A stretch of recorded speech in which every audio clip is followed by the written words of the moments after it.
it does away with the caricature that Mm. if we destigmatize doubt, then everything's going to fall apart for everyone. Actually, I'll just end with sharing a really neat story. I always talk to our students about how life is like an iceberg, right? Like if you think of the Titanic, right? They can see a little tip of the iceberg, but the base of it was what they didn't see.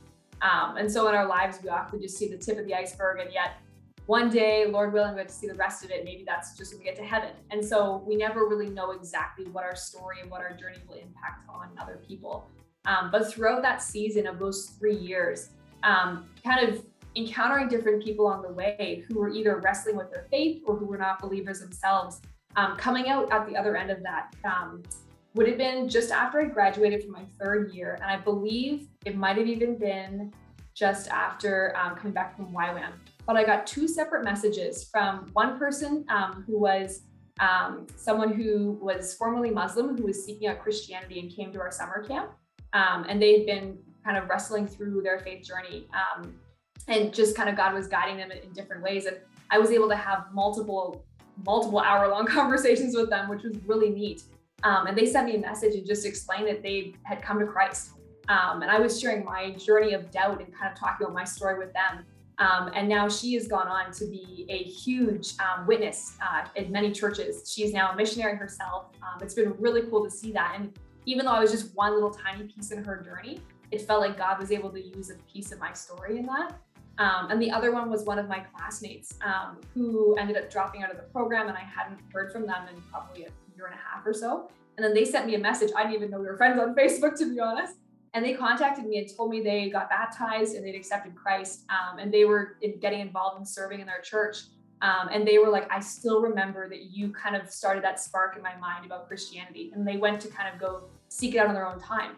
And so through that, they met Christ and had a life-changing experience, just because the very kind of first interaction and kind of tug they had in the direction of experiencing their own faith journey was hearing a little bit about my story in school. So from that, it was like, and that was actually during kind of that foggy stage where I was really not really sure where God was calling me. I had just a few conversations with friends about my faith. And that one little conversation stuck obviously in his life and totally changed his life. So I think that was really big for me, was seeing that 2 people were impacted even during the time where I wasn't really doing great either. So it was really neat. I feel like God blessed me with seeing a little bit of that extra piece of that iceberg in those 2 situations.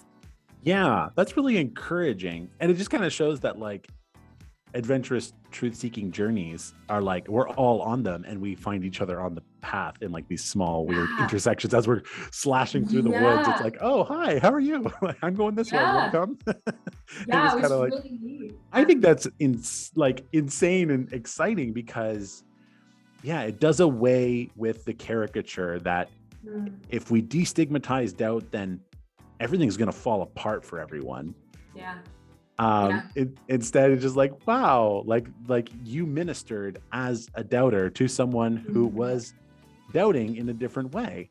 Yeah, for sure. Exactly. That clip was from a full conversation I had with my friend Jess, where she told me about her journey through doubt. And it was such a good conversation. If you want to hear the whole thing, just click that video right there.